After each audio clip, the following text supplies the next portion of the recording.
Hey, I thought I'd go through one of the songs I really like. It's a quirky song. I know different fans have their own views about it. I like it. I think it's a good chance to see Bobby in action, some of his odder moments. If you want to listen to Bobby on his own and really get a sense of what an incredible rhythm player he is, what great timing he's got a demo version of Brother Esau, which is, you can find at the archive.org site. I think the rehearsal session was February 12th, 1984, or 21st. You can find it there. Just him, bass player, and a drum machine. And you can really hear some nice stuff. And it's a good way to capture the slide parts. Let me just run through the chords, show you the little bit of slide that Bobby uses, and then we'll put the pieces together and force you to listen to some lousy singing on my part. The chords are pretty simple. We're going to start with a G, and then we're going to have a lick using the slide.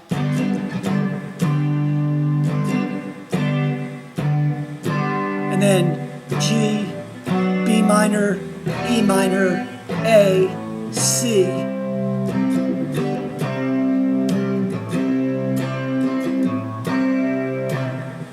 Back to G, and we're going to get a little slide lick again. And then comes a little passage that is going to be repeated throughout. It's going to be a crucial part of the chorus, and it's going to be the way the song really hangs and continues through the lead that Jerry does with repetition of lyrics. And that's going to be G, B minor, E minor, A, C.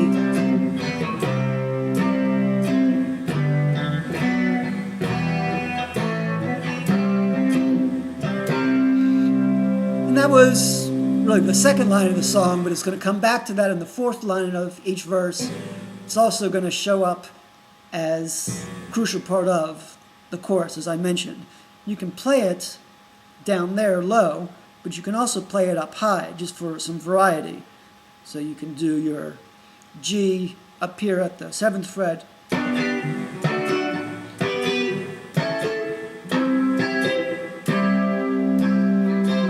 G, B minor, E minor, A, C.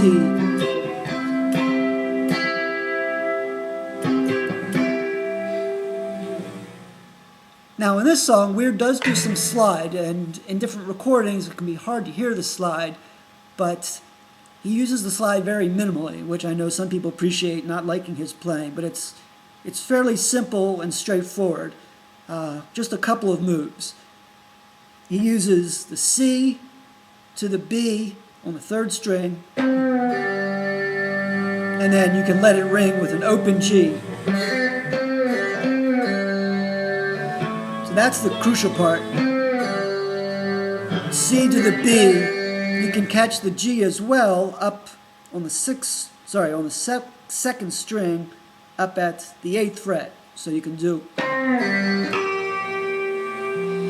And as we'll see, that's one of the moves that he makes.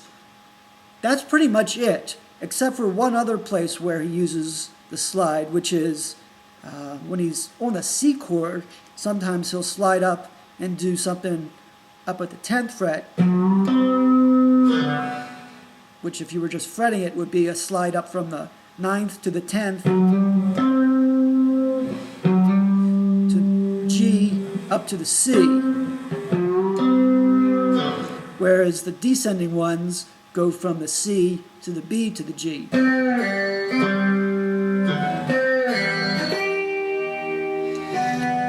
Alright, those are the basic parts of the song. Go through the introduction, which has a little bit of extra stuff. Then I'll go through Weir's parts. The rhythm is a bit odd. As I mentioned in that solo demonstration, he really does quite a good bit of strumming, but when he's with the Dead, especially once Brent joined, he plays much more sparingly. Brent would fill in many of the spaces that Bobby would play early in his career, so he actually does much less guitar work. He really picks a spot both for strumming chords and for a little bit of slide work he does. But I'll take you through those I'll try to just say the words and refrain from singing them because I really have a lousy singing voice. That'll give you a sense of how the rhythm goes, and I'll go slowly so you can get a sense of how the pieces get put together.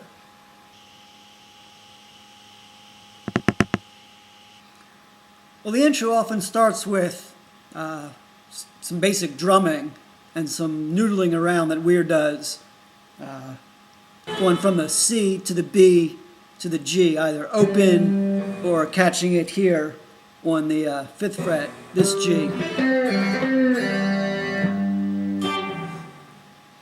Carving out the notes of the G chord.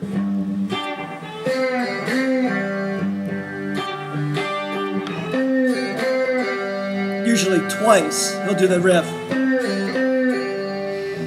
And then after a while, then he'll get ready for the transition. This wasn't something they did in the early parts, but after about a year or so, they introduced this transition, which would go from, well, the band would do F, C, C, G, F, C, C, G. What Weir would do would be, during that part, he would start with the C on the 3rd string, and slide it all the way up, and then just fret with his finger the C up on the 2nd string. And then the second part would be, again, 2 of those. Then moving to the 10th fret and catching the G on the 6th string. So something like.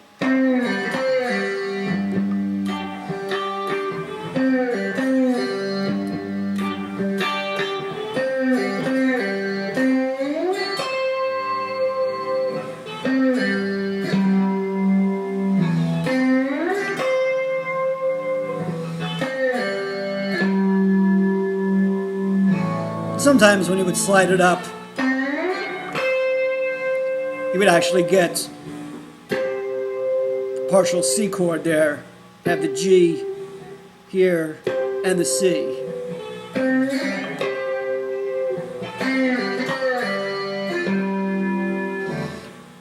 And then before the actual verse would start, he'd hang out on the G while Jerry did a little lick, which we'll get to later.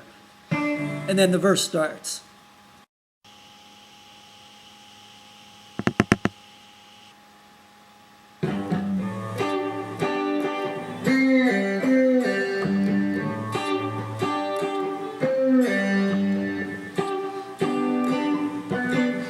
Brother Esau killed a hunter in 1969,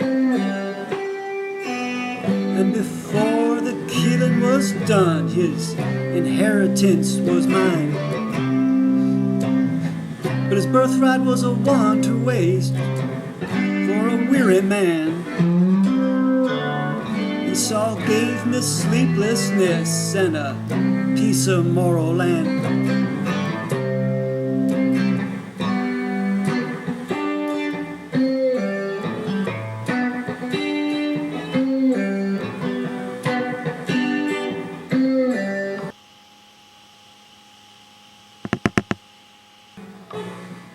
Esau skates on mirrors anymore. Meets his pale reflection at the door. Sometimes in that I dream, still that hairy man, shadow box in the apocalypse, wander in the land. Shadow box in the apocalypse, wander in the land.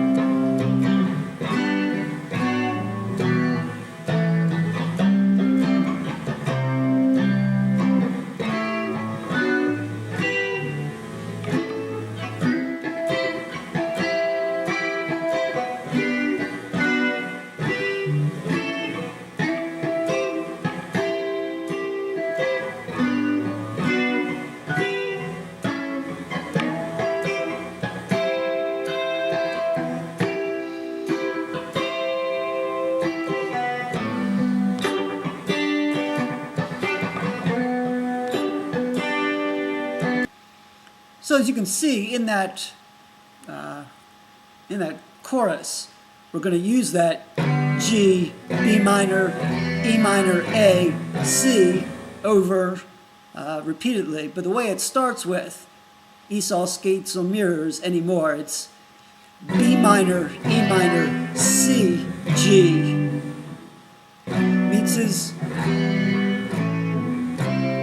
so that repeating part, then to the G. Sometimes at night I dream, still that hairy man, and then we get that little slide up here that I mentioned before.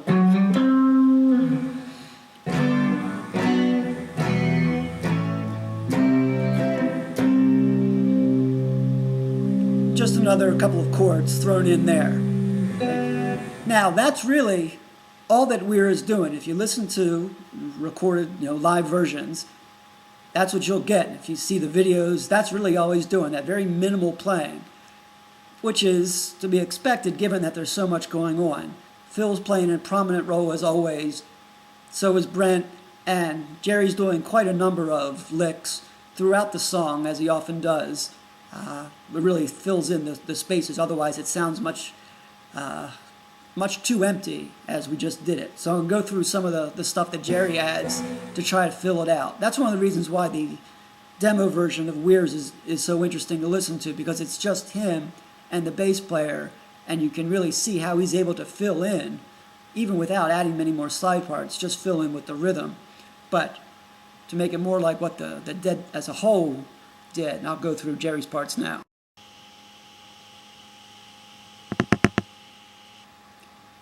Now what Jerry adds to it is actually, it's a bit strange, and it's hard to make sense of from a music theory perspective how what he's doing fits with what Weir is doing, but I am fairly convinced that this is right, but you'll have to go ahead and test it for yourself. Throughout the soloing and the little licks that Jerry does, he's working in the, as I hear it, C mixolydian. So take a C scale, and instead of B, you flatten it. So we'll have a B flat or an A sharp as part of our C scale. Those are the same notes as appear in the F major scale.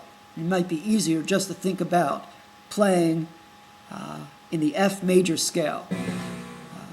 The C note does get emphasized at times, and that's pretty much all you need to make it C mixolydian as opposed to an F major is. Try to emphasize the C. I'll show you a couple of little pull-off moves that maybe you can hear and recognize as part of the sound, and then we'll break down and look at some of the particular licks that he uses. One of the ways in which Jerry often starts the song, while Weir was doing that, noodling around with the slide on that, Jerry will start actually playing around with the notes of a C chord way up at the 12th fret.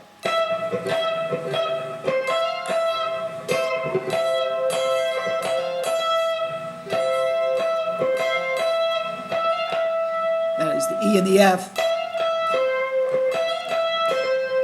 In fact, that's how the song ends. There'll be a long hang on the C.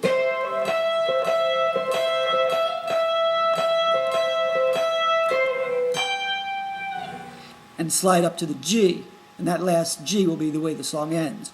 But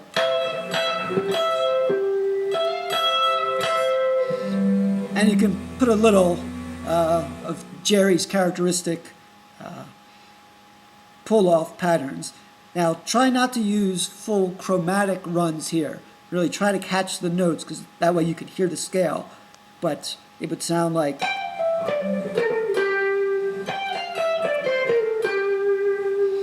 be a little pull-off run that he uses. Another place he does is higher up on the neck, starting up at the 18th fret, I guess that would be. Another place you get it is starting up at the 6th fret.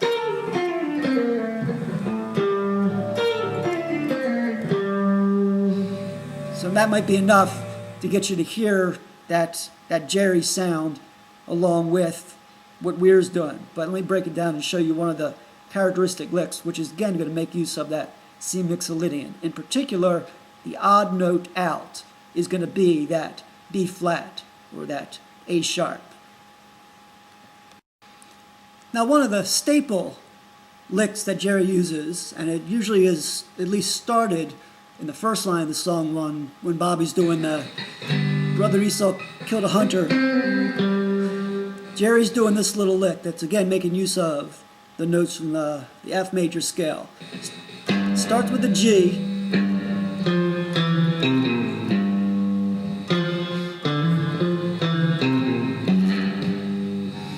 So G, and then depending on how fancy you want to make it, you could just run it as E to F.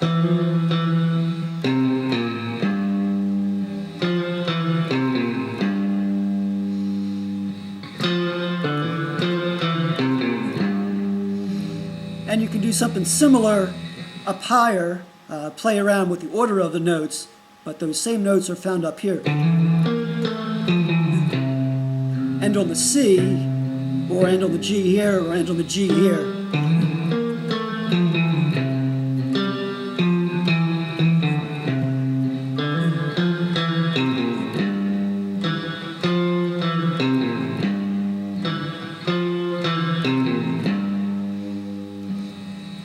All right? I think that's an important part to recognize. Almost every tab I've seen, in fact, every tab I've seen, does it differently, so you'll just have to go and test and see if you think I'm right or if the other tabs that are out there are better. Now, what else does Jerry make use of? Well, during that progression that I mentioned that Bobby uses again and again, which is the G,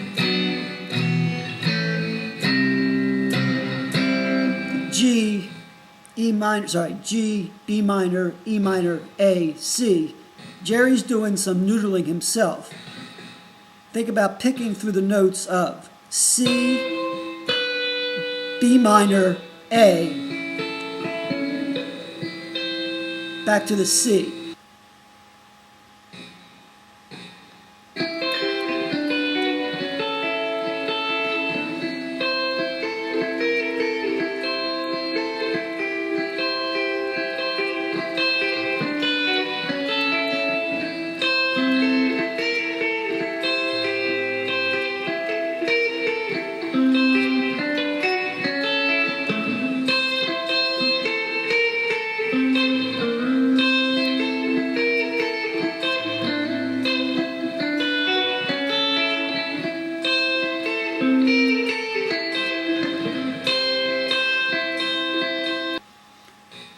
And when he's up at the C position, he's again making use of that B flat, the B flat that showed up in the early lick that we're doing again now here.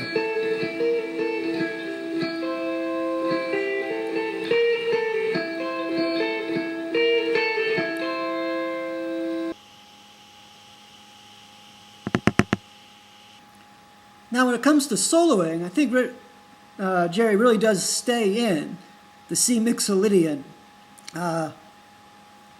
Solo tends to be fairly short, so you really want to try to think of something fairly melodic, which is often Jerry's approach. Think about your solo really trying to say something. If it's not exactly the melody of the song, try to come up with something that's got a catchy tune, something that's really singable, maybe is a way to think about it. And of course, it's going to have characteristic pull-offs and some chromatic runs.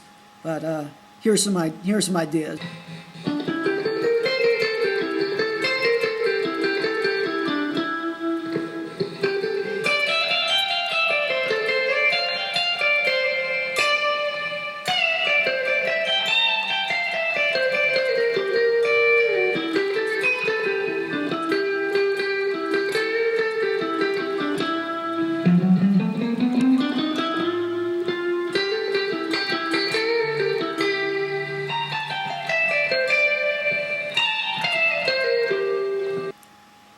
And finally, the song ends with Bobby repeating the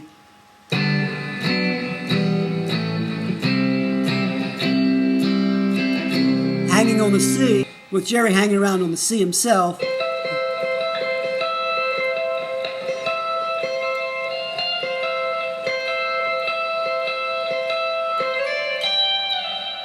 ending on the high G. All right, hope that was of some use.